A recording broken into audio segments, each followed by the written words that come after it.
Ladies and gentlemen, honored guests, may I please ask you to kindly take your seats.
billion is a fund.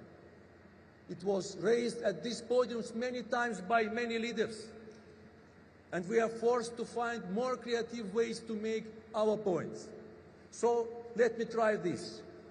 Today, we are presenting donors with this invoice, which you can find on our Cop29 media channels. This covers that donors have already promised. It includes the essential milestones that will keep us on track. First, we must double adaptation finance. This was due to the end of 2025. And the deadline is almost upon us. So developed countries must use every moment remaining to close the gap. Second, we need to triple the UN climate funds by 2030. This was a key demand of small island developing states. And we all agreed. So we need substantial contributions to each fund's next replenishment round.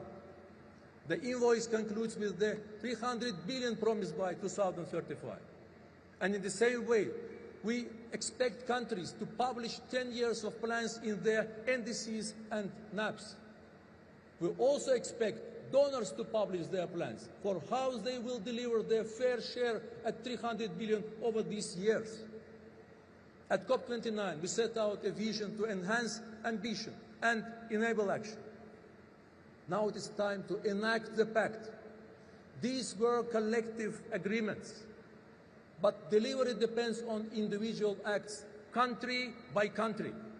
And moving forward, given that countries already agreed that there should be balance between adaptation and mitigation, and the NCQG triples the previous 100 billion goal, we believe that it is only logical that we can set a target to triple adaptation finance. Dear friends, public finance is the backbone of the Baku finance goal, and there can be no distraction from donors' duties to deliver. But we all must embrace the muchirao. We need everyone to move forward in every possible direction. That approach inspired the Baku to Belém roadmap. It can now serve as central reference for our work. And it was shown that the bus pay to 1.3 trillion is possible, but it demands political will and global action. Dear friends, it's a great honor to join a long line of former COP presidents. Building on the legacies of the COP to the next is essential. In Baku, we started to take the next logical steps to deliver the UAE consensus. And in Belém, we must make progress on the Baku finance goal. But this handover between co-presidencies is different. And it is special, because last year we closed the Paris rulebook. We finished a decade-long chapter. And with the NCQG, we set a framework for how to support developing countries over the next decade. So we are now entering the first full implementation cycle of the Paris Agreement. This is a new era. It is a decade that demands delivery, not debate. And with this gavel, my dear friend André will open this first full COP of implementation. But on the eve of this new era, we can see that some people still find themselves in a moment of doubt. They see challenges to multilateral cooperation. They question whether we can deliver. But we hold an annual climate summit to remind everyone that they are not alone in facing these obstacles. To everyone in this room and to everyone listening outside it, you are not alone. You are all part of an unstoppable wave that keeps building momentum. Every community fighting for survival. Every young person demanding a future. Every business is investing in solutions. And we are far greater than the challenges we face. Brothers and sisters, Azerbaijan is still with you. Our team is still here. Myself, Yalchin, Nermin, Nigar, Leila, Umaira, Rashad, Elchin, Elmattin, and all the rest of us are still standing shoulder to shoulder with you. Together, let us show the world how many of us there are. Let us back Brazil and embrace the mutual. Let us fulfill our promises and let us deliver this scope of implementation in solidarity for a green world. I thank you. Muito obrigado. Boa sorte. Good luck.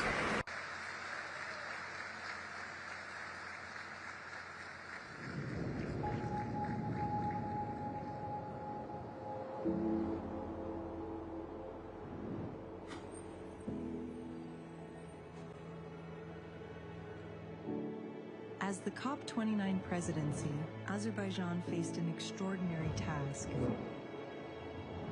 to bring countries together to deliver real results.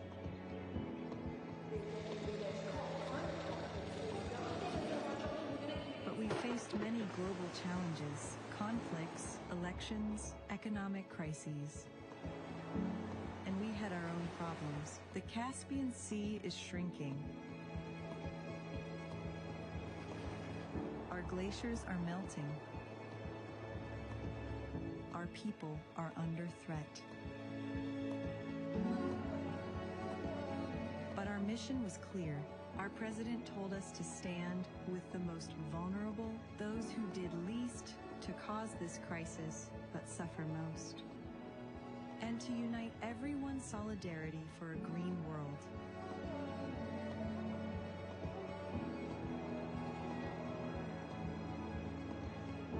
Cop29 presidency worked tirelessly. We hosted open dialogue. We set out a plan to enhance ambition and enable action. And we welcomed you to Baku with tens of thousands of participants, 80 world leaders, for the second largest COP in history. We worked day and night, and there were moments when success seemed out of reach. But in the final hours, we landed a deal. The centerpiece, the Baku finance goal, was the largest financial commitment in UN history.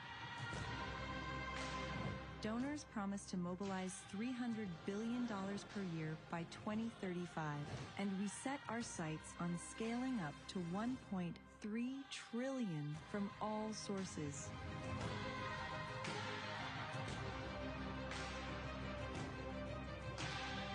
But we also made progress on every front, with breakthroughs on loss and damage, adaptation, and transparency.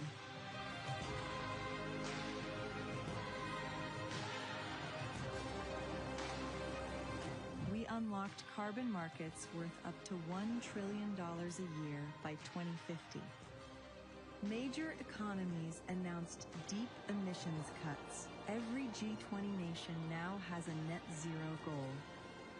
Over 130 countries signed the COP Truce Appeal, and we ran an action agenda to deal with everything from energy storage to methane and water.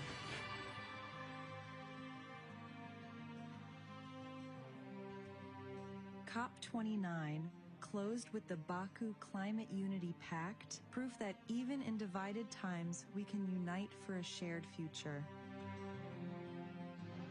Since then, we have worked with Brazil to draw the Baku to Belém roadmap and hold everyone to the promises they made at Cop29.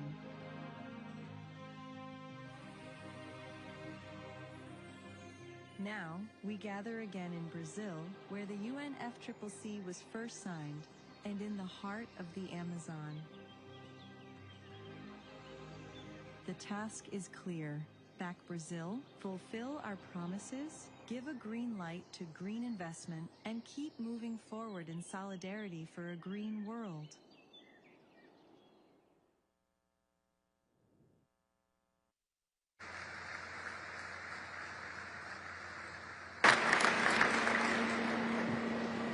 Dear delegates, I would like to invite you to turn the sub-item 2A of document CP/2025/1, Addendum 1, election of the President of the Conference of the Parties at its 30th session.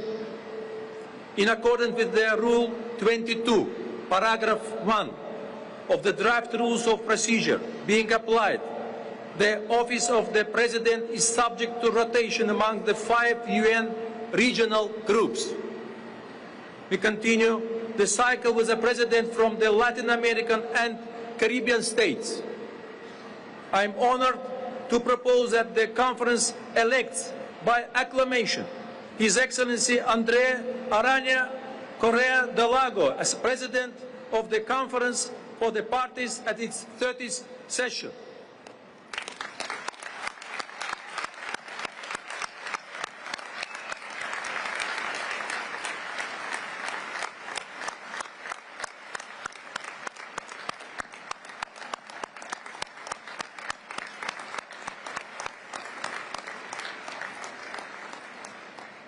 It gives me great pleasure to declare His Excellency André Arana Correa de Lago elected President.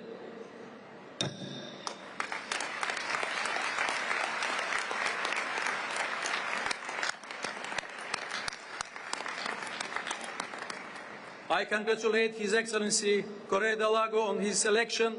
Allow me again to wish him every success in guiding the work of the conference. I would like to invite His Excellency de Lago to take his seat at the podium.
Bom dia a todos. Good morning, everyone. Very welcome to the beautiful Belém. Mr. President of the Republic,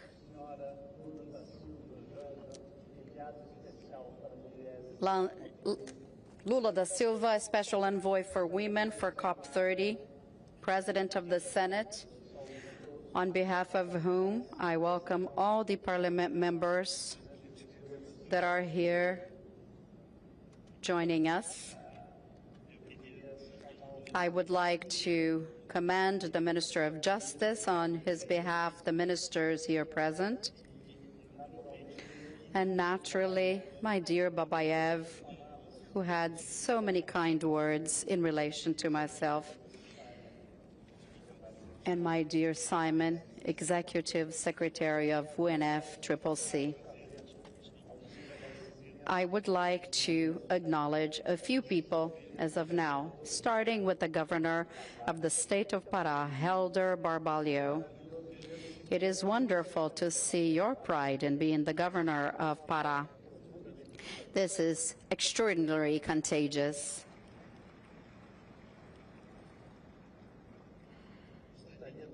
I also would like to commend the governors present, and I also commend the mayors here present on behalf of the mayor of Belém, who's also here with us. The presence of governors and mayors is extremely important because subnational entities play a central role in implementing the decisions of the COPs. And also the presence of all parliament members together with governors, with courts, shows the fact that Brazil is gathered together around the agenda of COP30. And I believe it is highly important for the world to see that there is in Brazil such a gathering and union of all instances for an agenda that, as we all know, will be exceptional for the growth, generation of jobs, and improvement of people's lives. I would also like to thank all of those who have worked tirelessly to make COP30 happen, from the planning stages to some years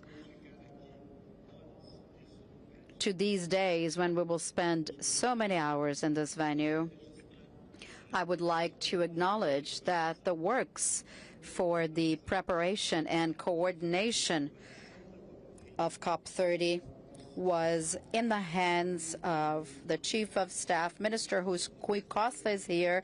I thank him and the whole team for the extraordinary efforts that I was witness to. I would also like to thank the high-level champion of Brazil, Daniospi, the champion of youth, Marcelo Oliveira, and I also want to mention the circles of COP presidency, amongst which we have Minister Sônia Guajajara, who is a chair of one of these.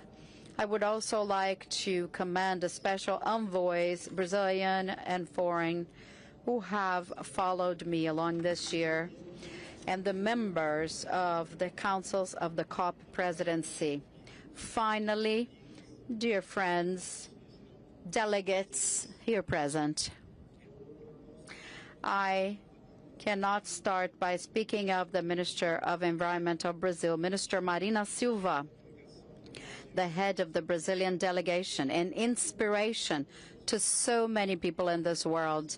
And you can rest assured, Minister, a great inspiration to the Brazilian presidency of COP.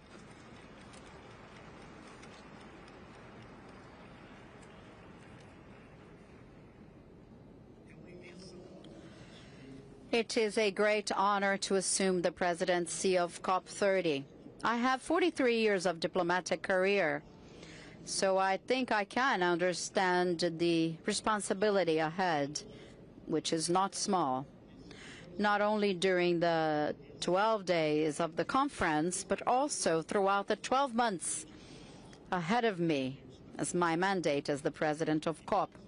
In 1992, I was just a young diplomat working on the organization of Rio 92 conference, the United Nations Conference on Environment and Development, where the UN Climate Convention was born. I became fascinated with the topic at the time, with the possibilities that this agenda opened for the Brazilian diplomacy. I was also impressed by the talent of my fellow negotiators and their example decades later following me. And I think I am a very aware heir of this tradition of serving Brazil. I cannot express how proud I feel to serve my country. I would like to pay a tribute to all the colleagues who before me have taught me to make the things that I will try and do here in this COP under my presidency. We're gathered here to try and change things. I deeply believe that human beings are essentially good, but we know that they are capable of terrible things, such as war, which has unfortunately returned to threaten the lives of so many. Yet humankind has done and continues to do extraordinary things, and to think that we can improve people's lives is what inspires us. And despite recent setbacks, living conditions around the world can continue to improve. Science, education, and culture show us the way. And in the fight against climate change, multilateralism is the way. And even if I may be biased in speaking well of multilateral diplomacy, I will do so. With the Montreal Protocol, in 2.5 decades, we were able to eliminate 95% of the gases that cause the ozone layer hole, which is now healing. To remind you that the Paris Agreement 10 years ago came in a moment in which we were supposed to exceed 4 degrees of temperature, and now we know that we have reduced a lot, but we know that we have to work much more to reduce even more. This is a moment of many celebrations, but we have to be humble enough and realistic enough to know that there are still many things to be done. We're almost there, but we have to do much more. What has changed completely my perception about this process had to do with a sense of urgency. My background is in the defense of the interests of a country. Just like any of you here, we have to defend the interests of our countries. But urgency is the element that adds to it, which is something that is as present and that make us be reminded with sadness, such as this week in Brazil, in the state of Paraná, or in the Philippines, or a few weeks back in Jamaica. Our responsibility is immense. President Lula, I owe entirely to you the fact that I am sitting here today. I still do not fully know why I was chosen, but it might be because I could gather a wonderful team. And with this team, we are going to make what you expect us to do, always counting on your help, but I think you can count on us as well. During the mobilization process to prepare for the COP period, we were able that one word, which is an indigenous word in Brazil called mutirão, became a word in every dictionary. And it is through the mutirão that we are going to be able to implement the decisions of this COP and the previous ones. We want, and we have said many times, but we have to repeat, this is a COP that has to present solutions, and the action agenda that we have structured for this COP, of which we will have many ministers of state of Brazil and other authorities in multiple events with absolute essential dimension. This action agenda will show many pathways. Therefore, this is a COP of implementation. I hope it will be reminded as a COP of adaptation, a COP of advancing climate integration with the economy, activities, generation of jobs, and above all, a COP which will hear and believe in science. And in this sense, Mr. President, thank you for having found the ideal formula to define this COP, which is the COP of truth. Thanks so much, everyone.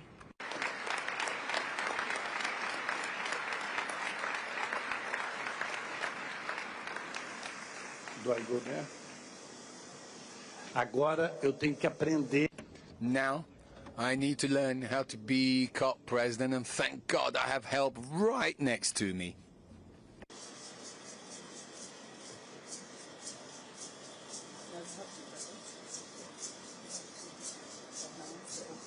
Okay. Distinguished delegates, I now declare open the 7th session of the Conference of the Parties, serving as the meeting of the party.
I want to thank Regina, Joana, and Lucas from the Guajajara people from Brazil, this song that welcomes us in this territory, this amazing place where the guardians of the Amazon forest have kept for us until today. I am now, distinguished delegates, declare open the 20th session of the Conference of the Parties, serving as the meeting of the parties of the Kyoto Protocol.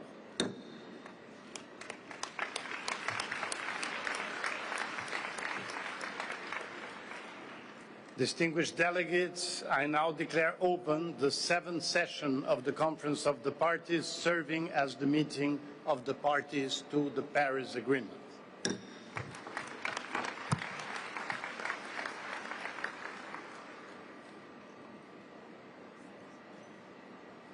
Are we going to have the video?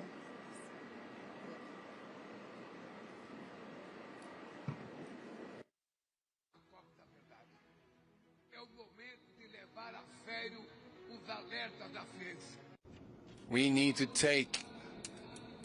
need to face reality and decide whether we will have the courage and the necessary determination to change it.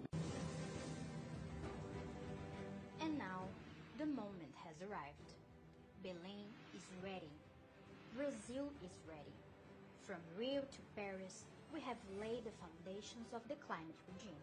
Now, 10 years have passed since the Paris Agreement. The world has made progress, but at the same time, the world has changed. Climate urgency requires that we exponentially accelerate climate action. It's time to unite science, solidarity, and cooperation. It's time to deliver. Multilateralism and international cooperation are our only path. Science is our compass.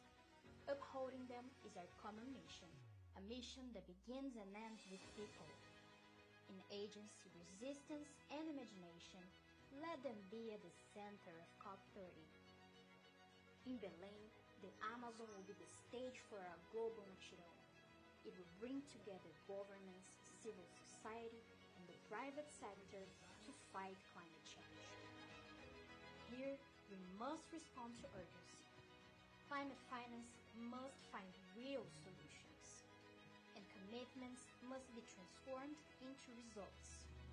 Today, the eyes of the world are up on us, on our choices, our courage, and the impact of our decisions. In Belém, where the rivers meet the sea, let us renew the alliance between humanity and nature. We can change by choice, together. Now it is up to all of us.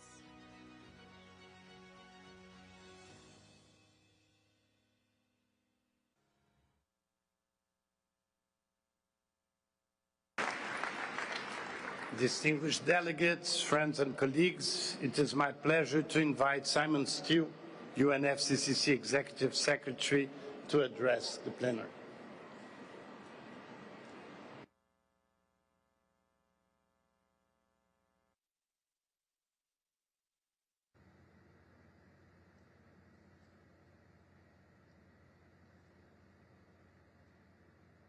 Mr. President, Excellencies, 10 years ago in Paris, we were designing the future, a future that would clearly see the curve of emissions bend downwards. Colleagues, welcome to that future. The emissions curve has been bent downwards because of what was agreed in halls like this, with governments legislating and markets responding. But I'm not sugarcoating it. We have so much more work to do. We must move much faster on both reductions of emissions and strengthening resilience. The science is clear. We can and must bring temperatures back down to 1.5 degrees Celsius after any temporary overshoot. Lamenting is not a strategy. We need solutions. We find ourselves here in Belém at the mouth of the Amazon, and we can learn a lot from this mighty river. The Amazon isn't a single entity, rather a vast river system supported and powered by over 1,000 tributaries. To accelerate implementation, the COP process must be supported in the same way, powered by the many streams of international cooperation. Because individual national commitments alone are not cutting emissions fast enough. We don't need to wait for late NDCs to slowly trickle in to spot the gap and design the innovations necessary to tackle it. Not one single nation among you can afford this, as climate disasters rip double digits off GDP.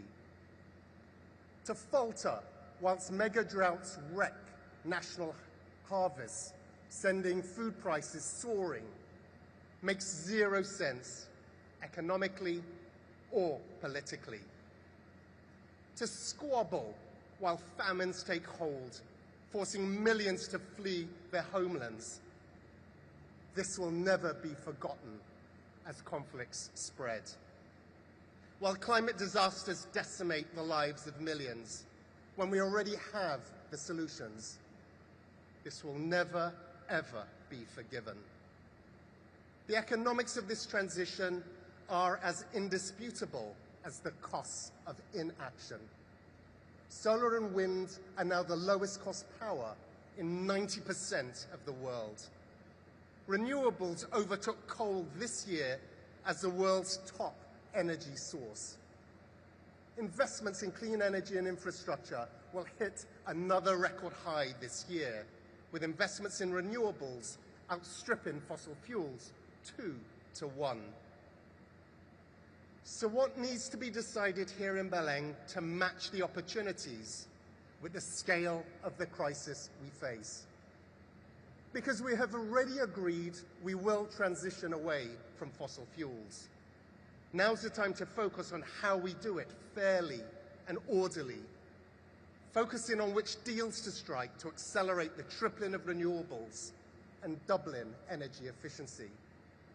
We've already agreed to deliver at least $300 billion in climate finance, with developed countries taking the lead. We now need to put the Baku to Belém roadmap to work to start moving towards the 1.3 trillion. We've already agreed a global goal on adaptation. We now need to agree on the indicators that will help speed up implementation to unleash its potential. We've already agreed that transition pathways must be inclusive and just, covering whole economies and societies. Now we must agree on concrete steps to turn aspirations into actions. We've already agreed on a technology implementation program. Now let's set it in motion. Strong and clear outcomes on all of these issues are essential. This is how we signal to the world that climate cooperation is delivering results. In Belém, we've got to marry the world of negotiations to the actions needed in the real economy. The action agenda is not a nice to have. It is mission critical. More than that, it is entirely in every nation's enlightened self-interest to do so. Every gigawatt of clean power cuts pollution and creates more jobs. Every action to build resilience helps save lives, strengthen communities, and protect the global supply chains that every economy depends on. This is the growth story of the 21st century, the economic transformation of our age. Those opting out or taking baby steps face stagnation and higher prices, while other economies surge ahead. To paraphrase President Roosevelt over a century ago, it's not the critic who counts, or the one who points out where the doer of deeds could have done better. The credit belongs to those who are actually in the arena with their faces marred by dust and sweat and blood, who strive valiantly. But friends, let me be clear, in this arena of COP30, your job here is not to fight one another. Your job here is to fight this climate crisis together. Paris is working to deliver real progress. Let's not forget that.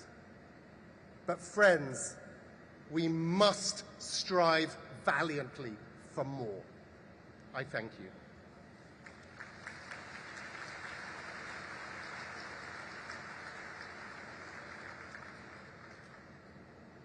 Thank you very much, Simon.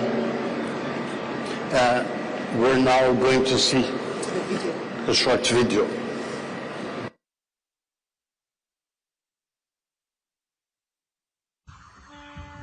A Amazônia não é Eldorado. Its flying rivers breathe life into the sky. Its trees keep the heartbeat of the world. Its peoples hold an ancient knowledge, answers for today and for what lies ahead. Birds, fish, roots, soils, waters are our oldest relatives. Sacred beings guarding the secret of renewal.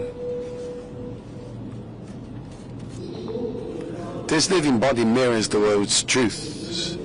In this realm of waters, cultures meet and burst into life. The future is calling. Belém, my ancestral ground. This is the cup of truth. Stand for life.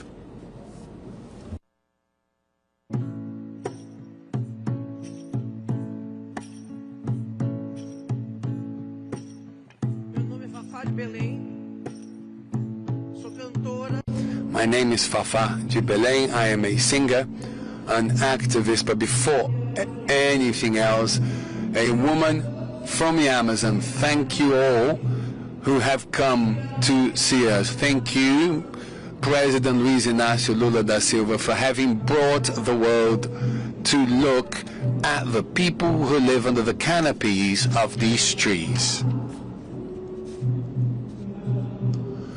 And Ambassador Andrea Correa, to Lago and other authorities, thank you very much. I'm very happy to be here.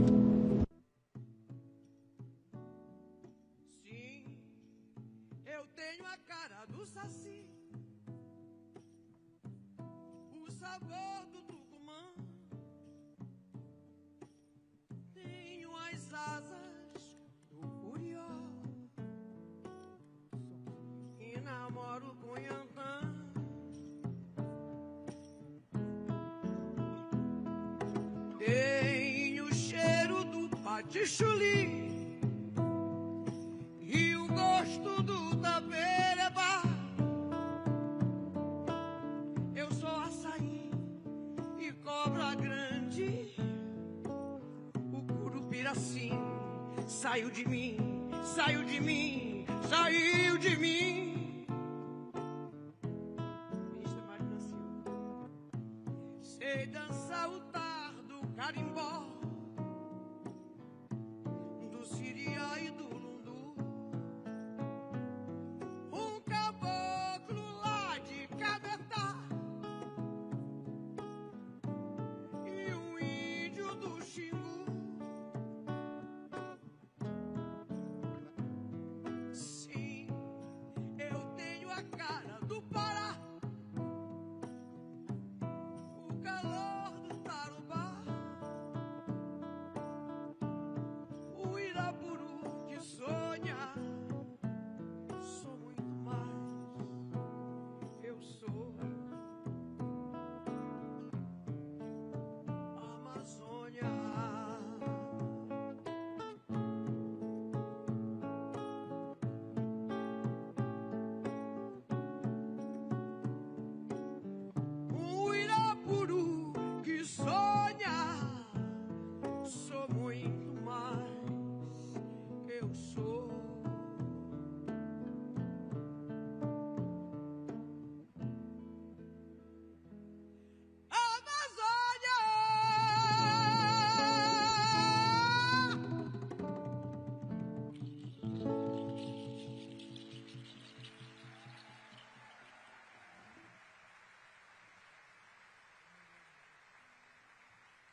Recebam com muito carinho nossa ministra da Cultura, uma grande artista brasileira, colega de todos nós, Margarete Menezes.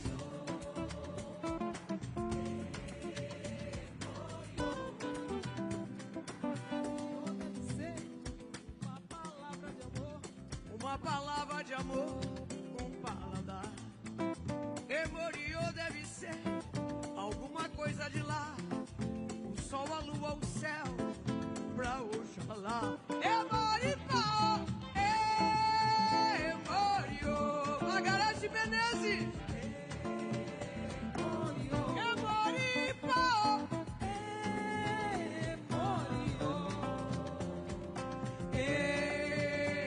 Emoriô. Emoriô deve ser uma palavra na boca, uma palavra de amor, um paladar.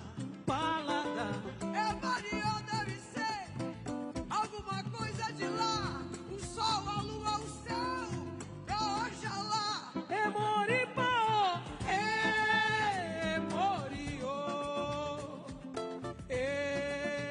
Emoriô. Emoripá, Emoriô. Salve a lua, salve o sol, salve a floresta, salve a humanidade, salve a Amazônia. O futuro da Amazônia é agora. Emoriô. Emoriô. Emoriô. Emoriô. Emoriô. Emoripá.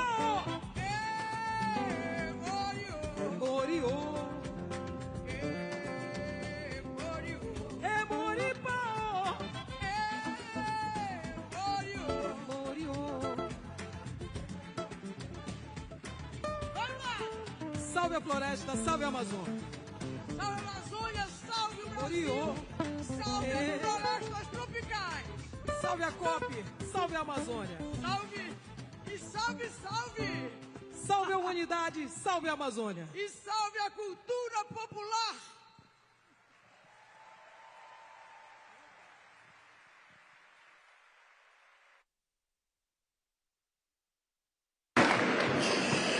Well, I extend my thanks to the singer Fafá de Belém, who is an icon of Brazilian music and somehow the cultural ambassador of Pará. But Margarete Menezes, who came in second, is not only a distinguished musician, but she's also the Minister of Culture of President Lula.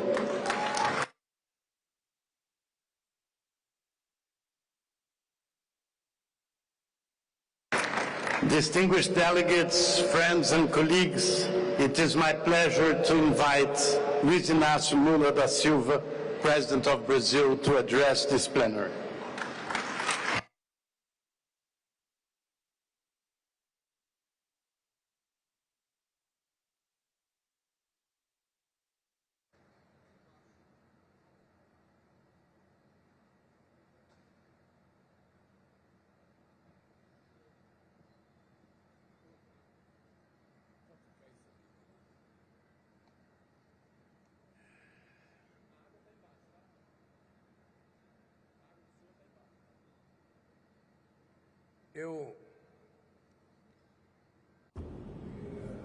I would like to say, after greeting my dear wife, Janja, and after greeting my brother, André Corrêa do Lago, and after greeting Simon Steele, Executive Secretary of the Frame Convention of the UN, and greeting all the UN representatives here in this meeting, our governors, our senators, the cabinet ministers of my government, I would like to say to all of you that it's very difficult to talk before we can pay a homage to the state of Pará and the people of the state of Pará, those that came here from other countries to participate in this conference.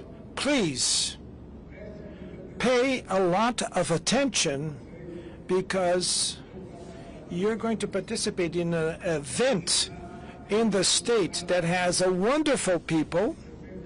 You're going to see men and women that are very joyful, highly educated and polite, that will take care of you in this city as you were never taken care of before. I would like to thank to my team from the Chief of Staff, represented also by Governor Helder Barbalho, for making this achievement to hold the COP meeting, the heart of the rainforest in the state of Pará and in the city of Belém.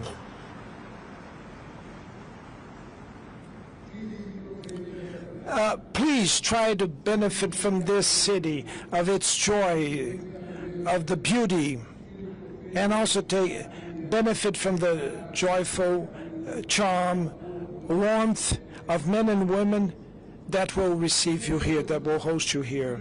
And above all, take benefit of the cuisine of Pará. Here you're going to eat the food that you never ate anywhere else in the world. Maybe the best fish. And do not forget to eat manisoba.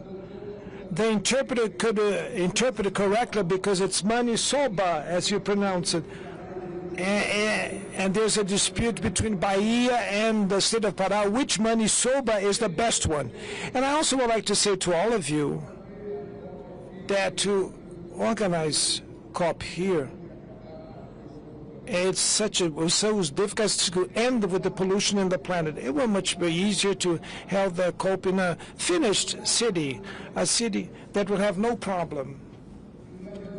But we decided to accept the challenge to organize the COP in the state of the Amazon region to prove that when you have political will, or when you have the will, and you have commitment with the truth, then we can prove that there's nothing possible for man or for woman. What is impossible is not to have the courage, the bold, to face the problem. So congratulations to all the delegates here, men and women, government representatives, and to the people of Pará. Congratulations for all of us. This is a lesson of civility. This is a lesson of human greatness, and that the men that go to war, if they were here, present here at the COP, they would perceive that it's much more cheaper to put $1.3 trillion for us to end with the climate crisis than to put $2 trillion and $700 billion to buy weapons and go to war.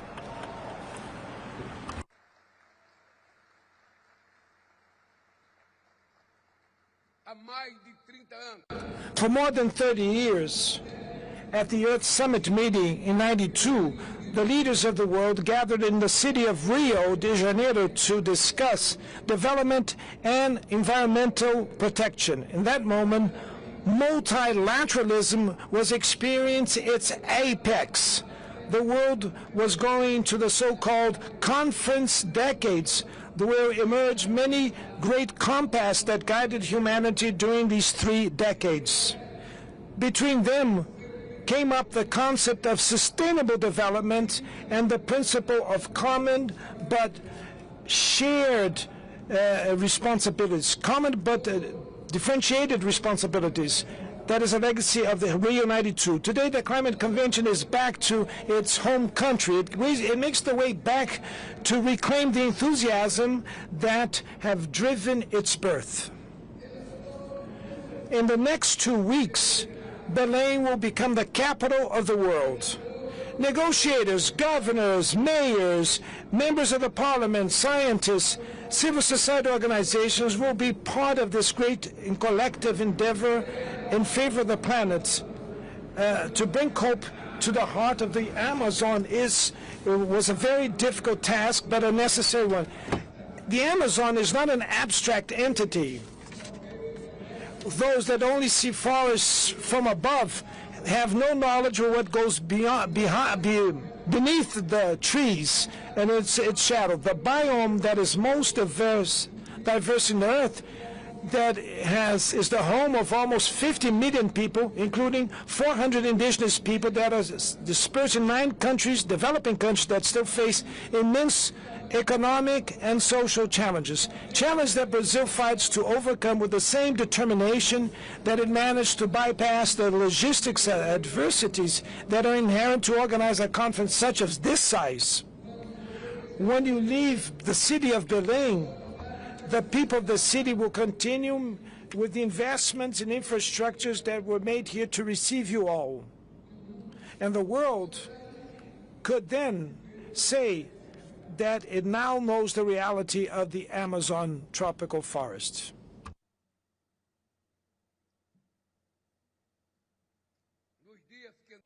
In the days that came before this conference, heads of state and of government, ministers of state, representatives of international organizations, and of civil society gathered during the Belém Summit meeting for climate.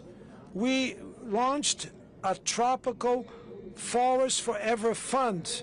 It's an innovative facility that in just one day was invested $5.5 billion in investments. We adopted collective commitments. First, integrated handling of fire.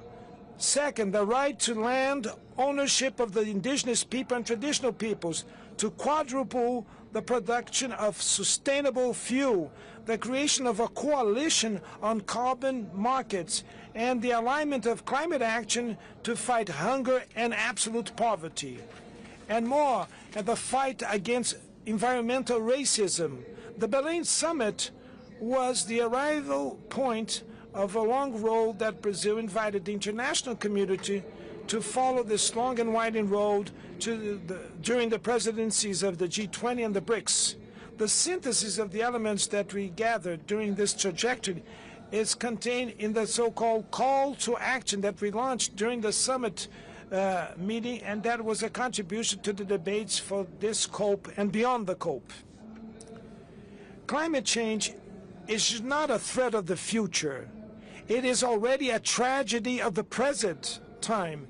The Melissa hurricane that hit hard the Caribbean region and the tornado that reached the state of Paraná in the south of Brazil have left fatal victims and a trail of destruction.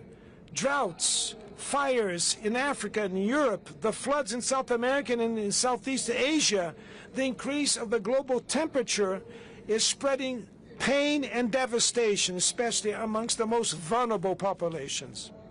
Cop30 will be the COP of truth. In the era of fake news and misinformation, the obscurantists reject not only the evidence by science, but also the multilateralism progress. They control algorithms, sow hatred, and spread fear. They attack institutions, they attack science and universities. Now it's the moment to impose a new defeat to the denialists.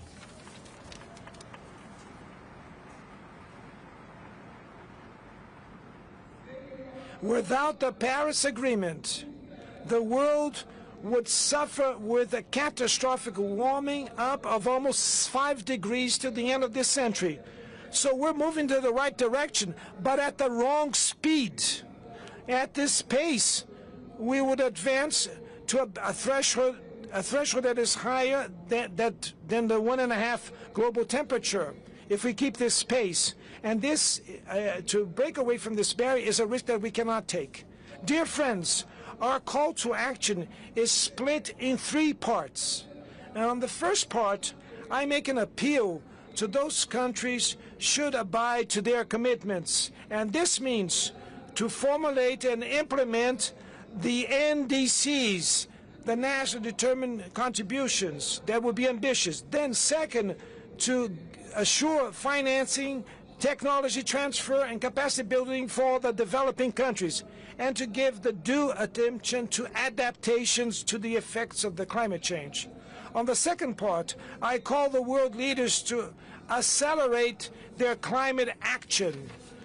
we have presented the roadmap for humanity so that in a planned and fair way we can overcome the reliance on fossil fuel, and we can stop with that and reverse the deforestation, mobilize resources for this end. Advance demands a more robust global governance to assure that words can be translated in deeds. The proposal of creation of a climate council linked to the General Assembly of the UN is a way to face this challenge and give it the political stature that it deserves. In the third part, I call the international community to place people in the core of the climate agenda. Global warming could push millions of people to hunger and poverty, and that we can have setbacks of decades of advancement.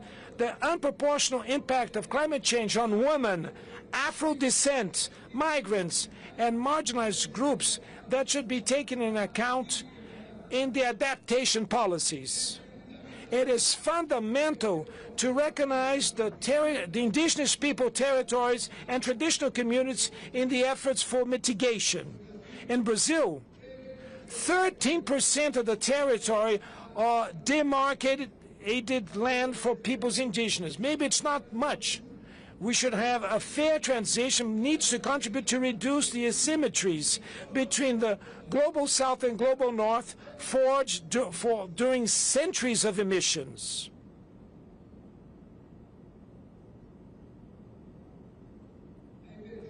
Climate emergency is a case of inequality. It exposes and exacerbates what is unacceptable. It deepens the perverse logic of those that want to live with dignity and those that can live with dignity and those that should die. To change this choice, it is to give a chance to the future that cannot be dictated by tragedy. The lack of hope could extinguish the hopes of the youth. We owe to our sons and daughters and grandsons the opportunity to live in an earth that is possible to keep a dream. The Yanomami shaman Davi Kopenawa said that the thought of the city is obscured and smoked, obstructed by the noise of the cars and of the machineries. So I hope that serenity of the forests will inspire all of us to clarify our necessary thought to see what needs to be done. A good Cop30 for all. Thank you very much.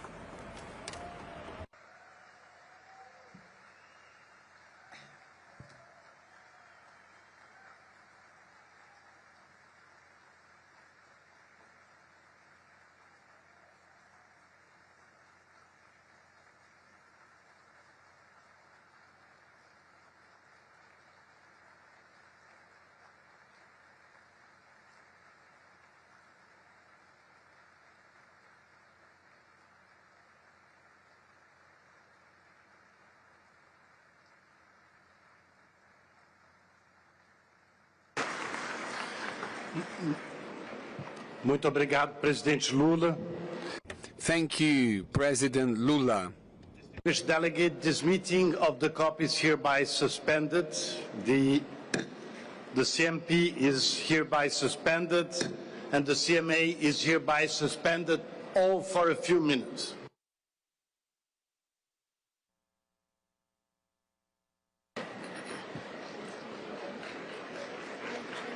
Yeah. Excellencies will change. Excellency delegates, we will take a pause of 3 minutes and then we shall resume the sessions. We shall take a pause for 3 minutes and thereafter we will resume the session. So please take your respective seats for us to proceed in the next 3 minutes. Thank you.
Ladies and gentlemen, we're going to resume the COP meeting.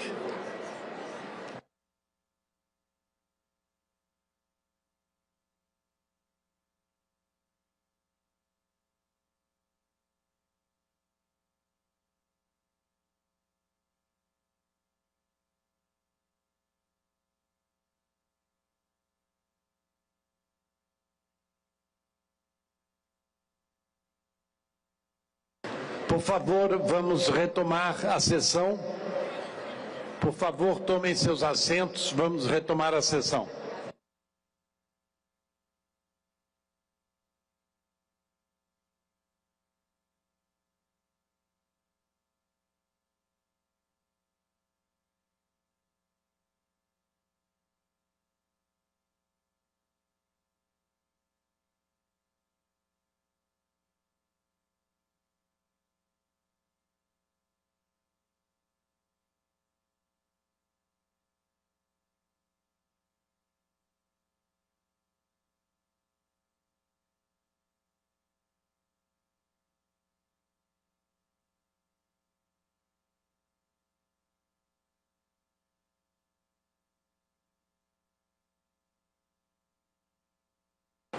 Muito obrigado.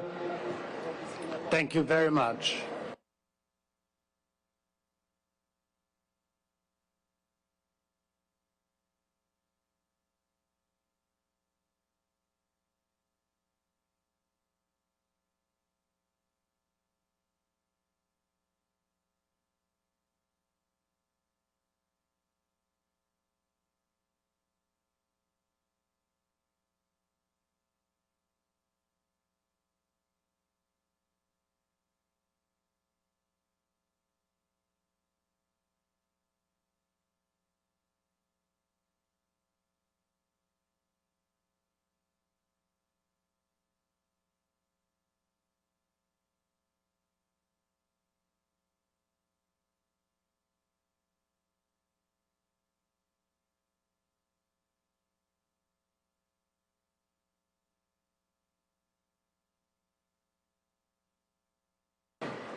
So, delegates, we now resume the first plenary meeting of Cop30. We now resume the first plenary meeting of CMP20 and the first plenary meeting of CMA7.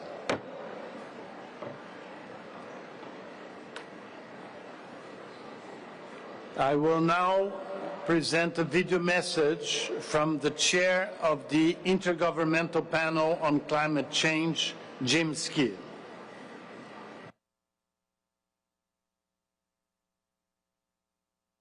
Your Excellencies, distinguished delegates, colleagues and friends, ladies and gentlemen, thank you for the invitation to the Intergovernmental Panel on Climate Change, the IPCC, to address the opening of COP30.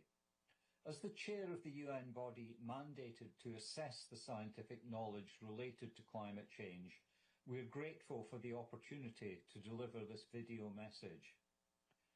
Allow me to start by congratulating the government of Brazil and the city of Belém on hosting this year's COP, the first in Brazil since the 1992 Earth Summit.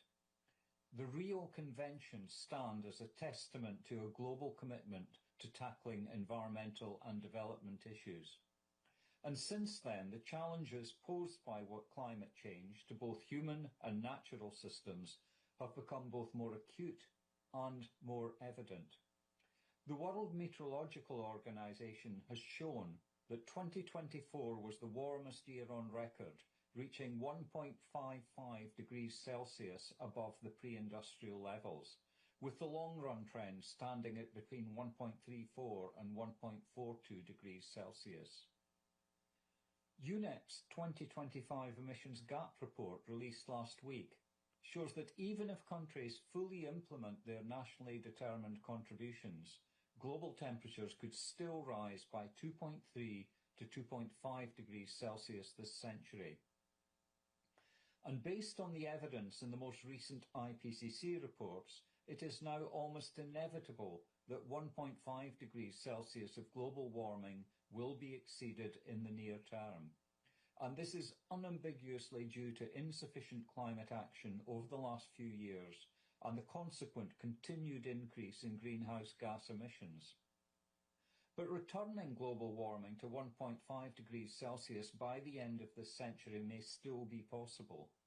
It would involve immediate, deep and sustainable